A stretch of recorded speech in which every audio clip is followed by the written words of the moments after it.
Good afternoon, everyone, and thank you for joining today's General Thoracic User Group call. On the call today, we have from the STS myself, Leanne Jones, Database Manager for Thoracic and Congenital Databases, Carol Crone, Senior Clinical Manager for the STS National Databases, Donna McDonald, Director of Quality for the STS, Jane Hahn, Associate Director of Quality.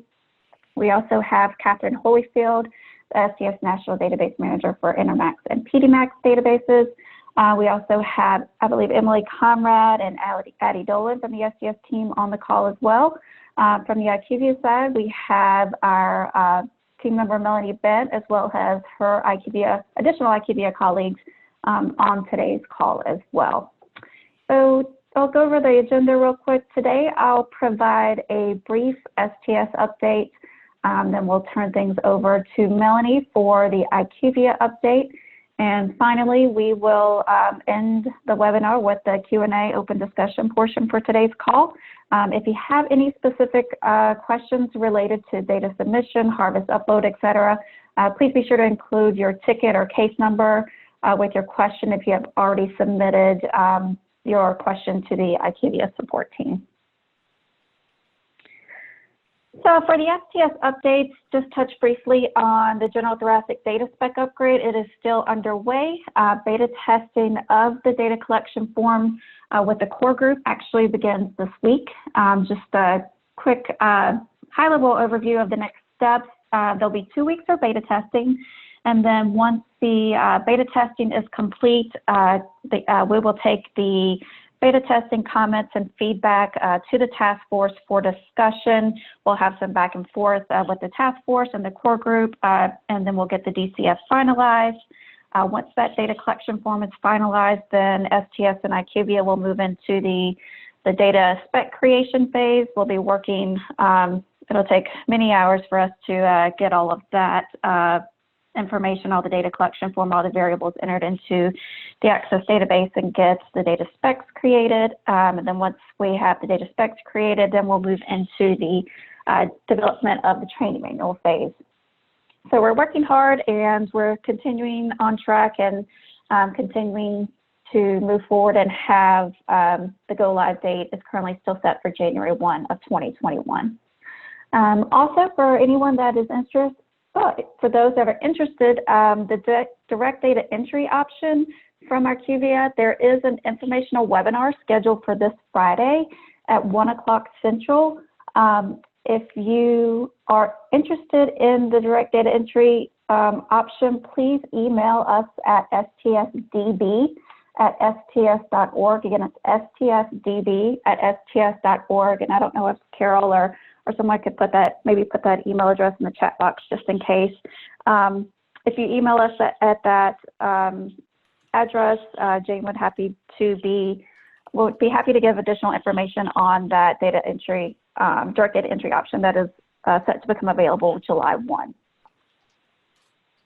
All right, next I'm going to turn things over to Melanie Bent at IQVIA for our IQVIA update. Mel? Thanks, Leanne, and hello, everyone. Good afternoon. Let's go ahead and take a look at what's been reported at this point in time for General Thoracic. These specific items, just wanted to give a heads up, may only impact individual participant sites, not all, but I just wanted to give some insight just in case if others were experiencing the noted issues. So let's go through, let's take a look at what we have so far.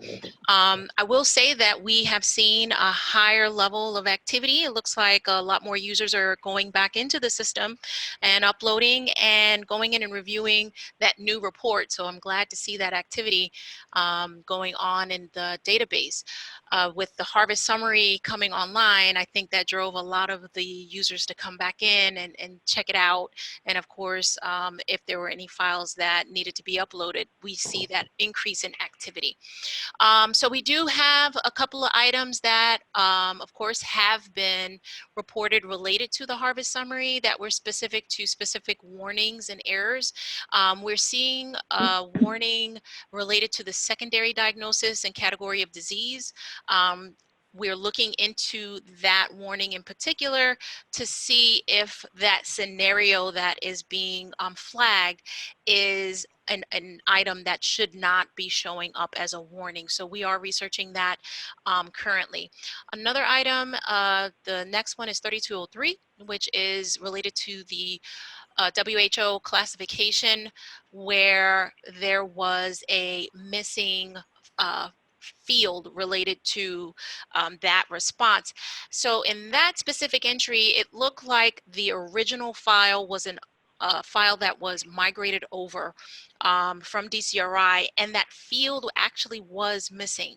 So in this specific instance, this was impacting just the individual participant site. We haven't seen others that have reported this specifically, but if you have, we are recommending that you take a look at that form, and if you're seeing that you have a response in your source vendor system and you're seeing that it's missing on the IQVIA side, go ahead and re-upload for that surgery date range that would of course capture those records, and so that information can get updated. And that's what ended up happening here, where the user saw the information within the source system, validated it there, and then saw that it was not showing up in the original record, and that was a migrated record. It did not have a response.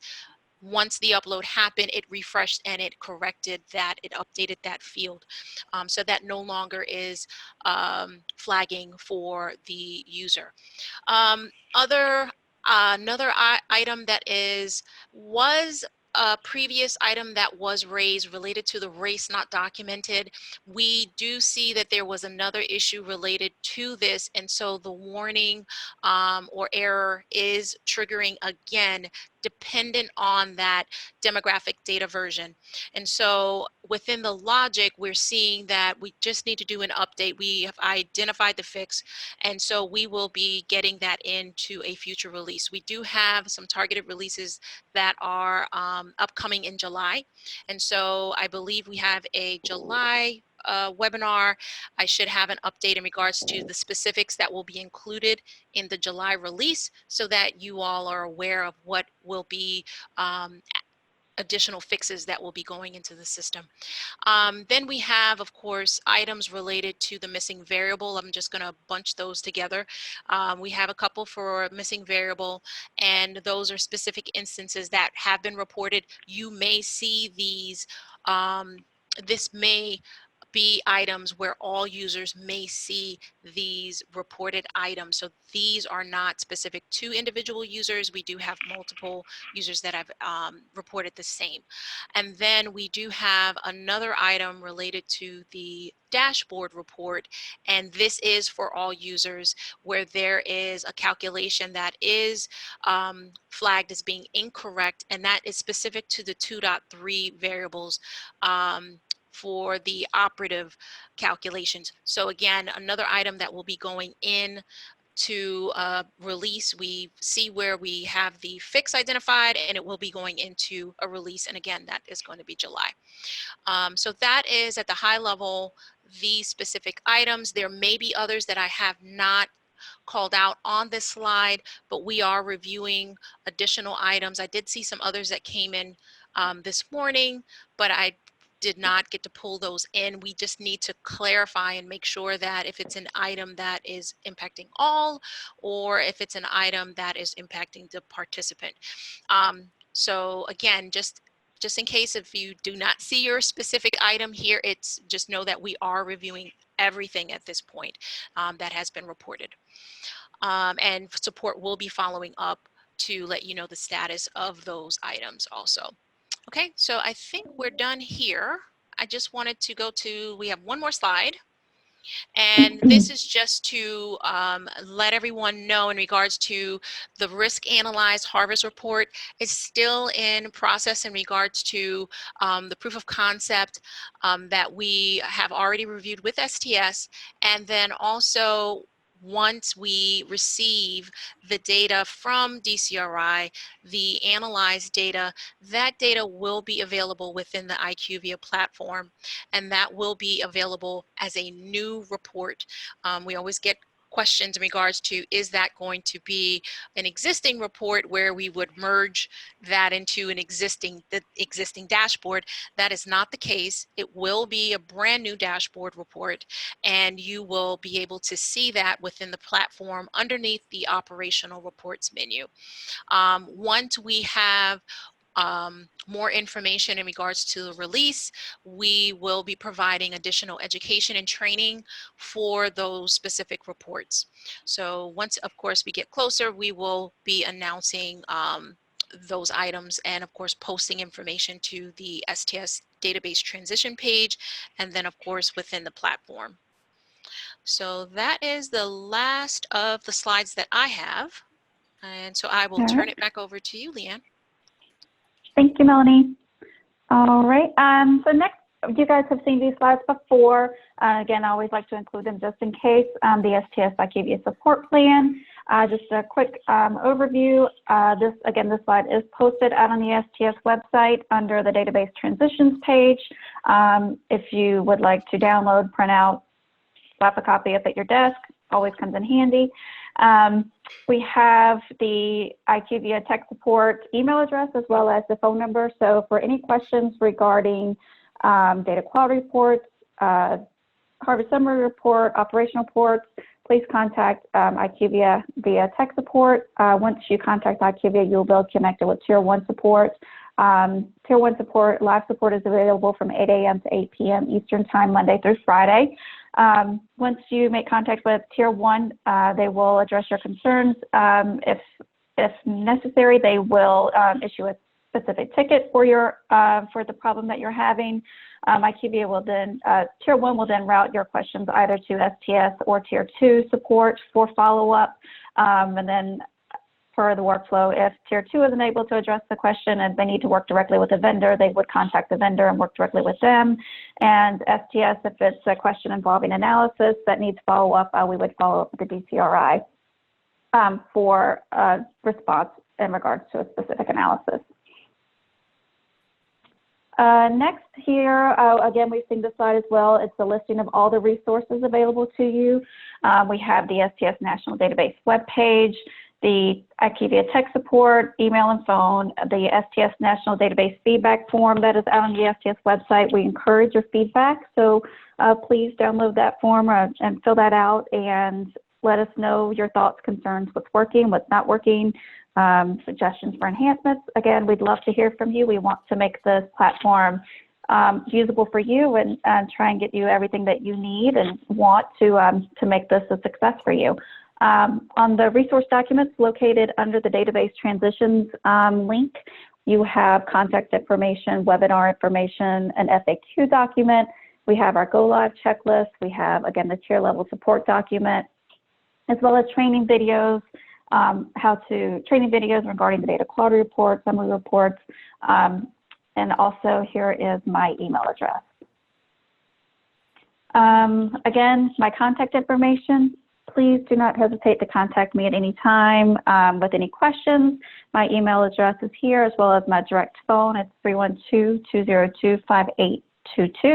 If you have any database operational questions, specifically dealing with participation agreements, your current contacts, if you have any questions regarding payments, please email us at stsdb@sts.org, and we would be happy to help. All right, before we get into the Q&A today, I just wanted to provide the dates for our next General Thoracic webinar. Our next monthly webinar is scheduled for July 8th at noon. Please note that the time has changed. We did have to move that up due to scheduling conflict. So just please note that the new time is now at 12 o'clock Central, as opposed to the previous time was at 1:30 Central. So again, please note that that is at 12 o'clock Central. And our next user group call is scheduled for July 22nd at 2:30 p.m. Central Time. All right, next I'm going to turn things over to you all. If you have any questions, please submit them via the Q&A. We're here to answer any questions that you have, so I'm going to open the floor to you all. I don't know if Carol or Melanie, if you guys have anything you'd like to address before we jump into the Q&A. If not, we've got a question so far, but I don't know if you all had anything you wanted to add before we got started. Yeah, Leanne, this is Carol. I see that we only have one question. I was thinking, would you like to poll the group to see how often they would like user group calls? Sure. Okay, I'm absolutely. All together for you. Hold on 1 second. Okay. All right, thank you so much. While Carol is pulling that poll together, let's see, let's go over our first question. I'm not clear on the connection between our historical DCRI harvest reports and what IQVIA is going or will make available.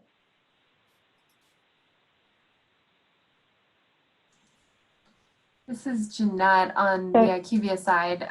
So just on this one, the reports that are currently available are not on the analyzed data set from DCRI. So it's the submission related data.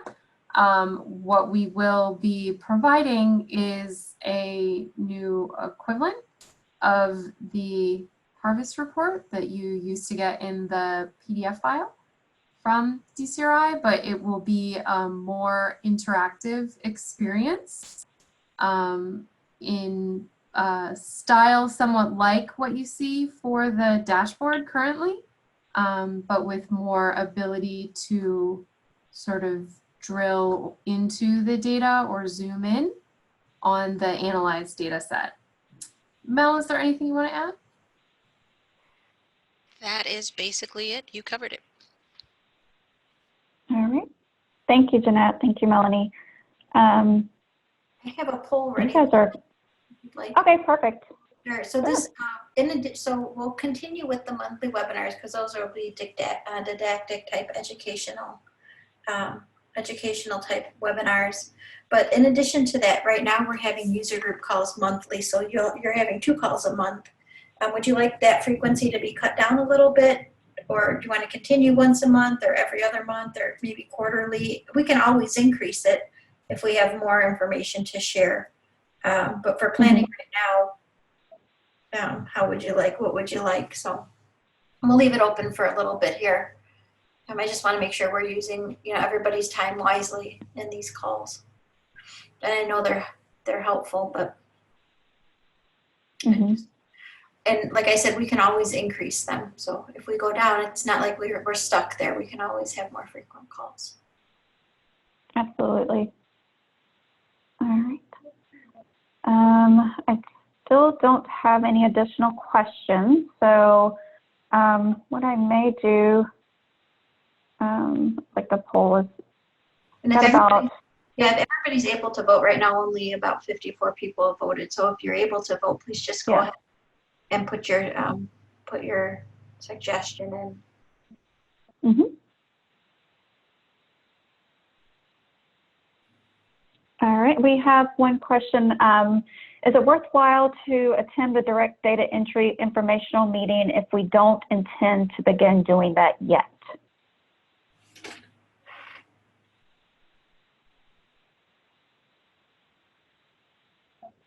I think personally, I think it would be beneficial to attend the direct data entry informational webinar just because you can see what all will be offered to see if it's something that you would like to move forward with. So I definitely don't think I think it would be personally a good use of your time just to see what's offered, how that would then differ versus what the vendor software offers, but I personally think it would be worthwhile if it is definitely something that you all are considering and looking into for the future. So that's just my 2 cents. I don't know if Carol or Melanie or Jeanette, if anyone or Jane have any other thoughts on that.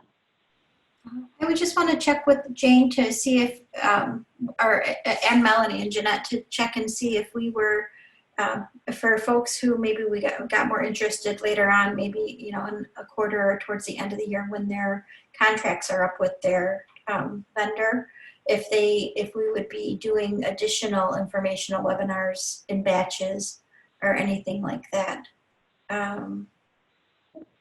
Or Donna, anybody have any insight in that? If not, then I say they should join on Friday. Mm-hmm. But let's see if Donna or Jane have anything to add if they're available. No, I think that's fine if they're interested.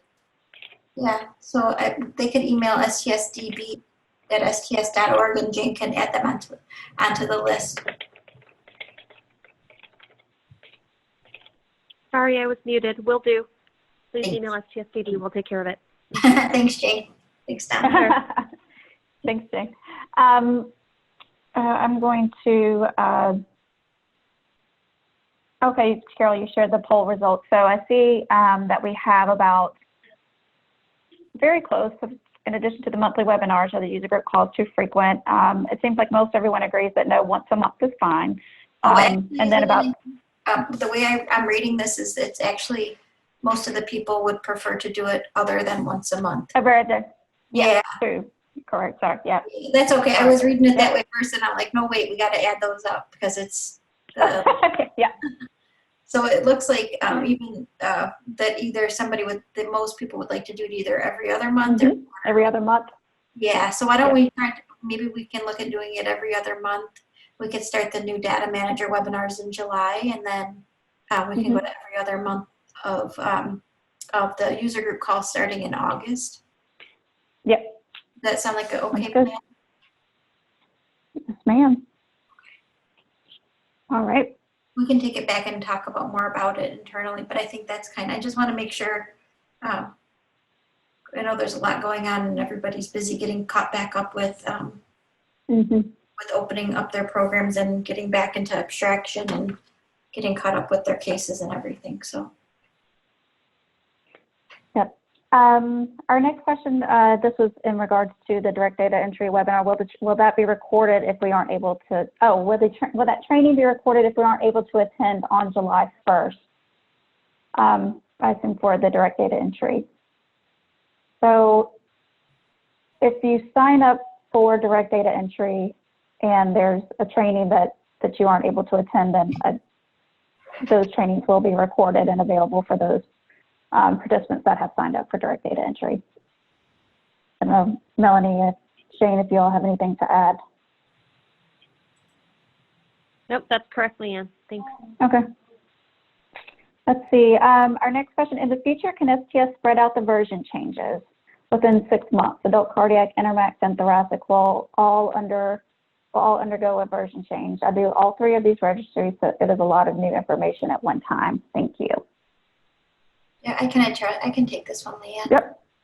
So usually what we try to do is and what hasn't happened with adult in the last couple of versions is we like to go live on a January 1 with all of the databases. We were a little bit behind because of the transition to IQVIA with adult cardiac, so we had to make this upgrade go live, the version change go live in July 1st, but the goal will be for all the version changes to start going live in January. Intermax is a little bit different, but we'll aim to do the same with that group as well, with that database as well. And, we'll work with the Intermax team to make sure we can try to avoid this in the future. So the goal is to have one upgrade once a year, 12 months apart, to give everybody enough time. But this year it just didn't happen because of the transition. So definitely appreciate that it's a burden on you. Thanks for letting us know, and sorry about that. Yep. Thank you, Arlene. Our next question, when will the new user orientation be? So Carol and I are working on the schedule for July for the new data manager sessions for general thoracic. So as soon as we get those scheduled, marketing will be sending out notification of dates and windows will become available. So more information about those new data manager sessions will be coming very soon. Our calendars are quickly filling up. Let's see if we answer that. Our next question, Have others seen a second category of disease area on IQVIA submission for 2.3? I'm not sure if it is related to my vendor software or a known IQVIA issue. No, I had that on the list. So that one was on the, if you want to go back to the slide, Leanne, with the items that were called out. Yep, that one is on the list. Yes, So Angie, we're Hold on. looking at getting that one corrected. So on the IQVIA side. Yep, so that is related to the secondary, where do I have it here? It is the first one actually, STS 3175.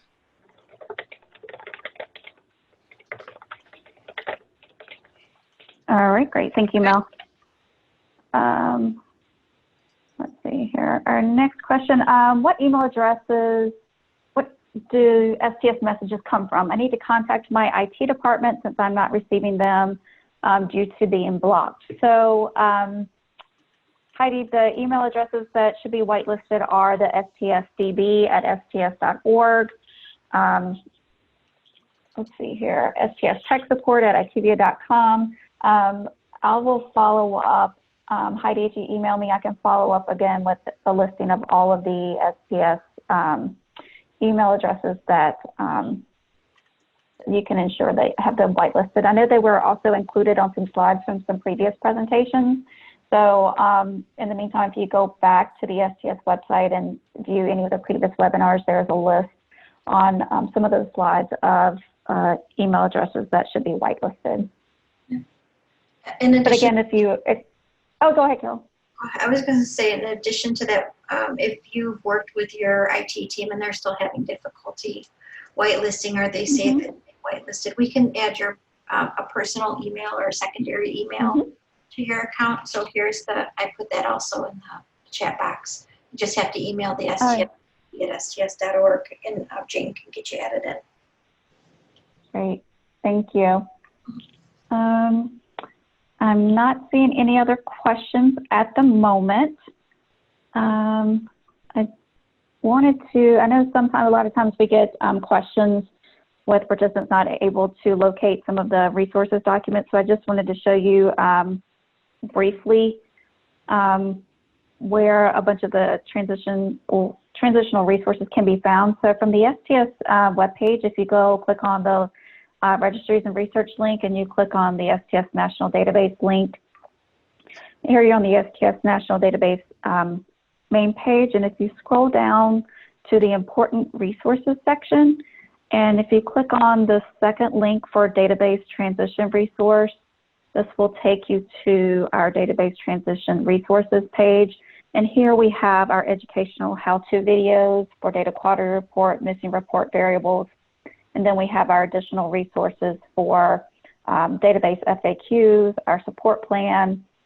Here is the STS feedback form where you can provide us feedback on, positive and negatives, future enhancements perhaps that you'd like to see.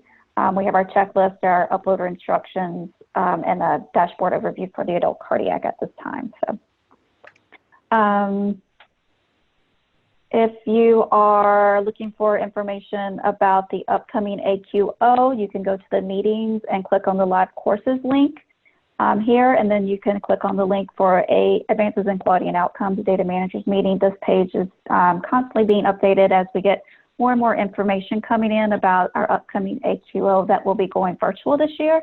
So if you have any questions regarding AQO, actually you could email Emily Conrad at econrad@sts.org, or you could email myself. But we do encourage you to continue to check this page for updates about AQO as things are constantly evolving.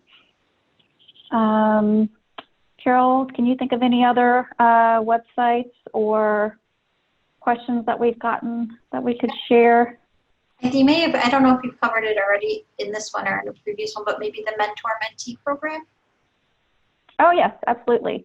So the STS does offer a mentorship program. So you actually will be hearing more about the mentorship program coming up soon.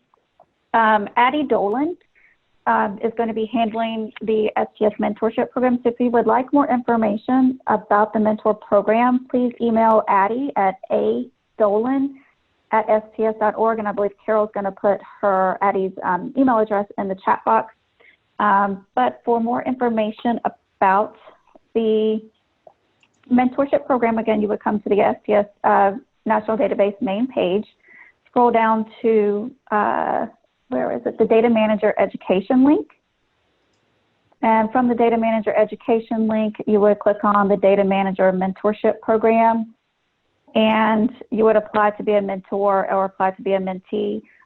Please know that we need both to make this program a success. So if you are a seasoned data manager, we would love to have you as a mentor. If you're brand new, please apply to be a mentee. I think it's an extremely valuable resource to have your mentor. So we highly encourage you all to make use of this program. So we're really excited about it, and we hope you all please do take advantage of the program. Yeah, it would be really I think we're really low on people, on mentors to help out the mentee. It would be really helpful if people are experienced and they have a little bit of extra time. I don't think it takes much time. Some of the people who have signed up to be a mentor, they're assigned like 1 or 2 people, and maybe those people have reached out to them just a few times to help with some tricky situations, not clinical, but more abstraction that they're having. So it's not too demanding on your time, but it would be a great way to connect with your peers and share your knowledge with other people that need your help. So we would really appreciate it if anybody's available to sign up. If you could please just consider it. And you can always say you can't do it after you start, and we can find another mentor for somebody, but it would be great if you could even just try it out and see if it's something that'll work for you. Thanks, Leanne. Absolutely. Oh, no, thank you. I don't have any additional questions. I'm not seeing anything come in at this time. I don't know if Melanie or Jeanette, anyone from the IQVIA side has anything to add, or Jane or Donna. I just want to make sure we make the best use of everyone's time. So if no one has anything else to add. Did you already get an update on the upgrade? Yes, ma'am. Okay, good. Yes, ma'am. So it's in progress. Like the beta testing will begin this week for the data collection form. So, and that'll be for about 2 weeks, and then we'll go back to the task force and work to make the data collection form final, and then we'll get moved into the data creation of the data specs. And so we're continuing to work hard and moving forward. So still currently set to begin January 1, 2021. Great. So, all right, well, if I don't see any additional questions, again, just a reminder, the next monthly webinar is July 8th at 12 Central as opposed to 1:30. So again, please note the time change. And also the next user group call is July 22nd at 2:30. I just wanted to take the opportunity to thank you all for joining today. I hope you all have a great week. And if you have any questions, please always feel free to email me directly, ljones@sts.org. So thank you, everyone. STS, IQVIA, thank you for your time. I appreciate your assistance as always. So I hope everyone has a great day. Thanks, Leanne. Have a great day, too. Thank you. Thank you, everyone. Thanks, team. Thanks, Melanie. Thanks, team.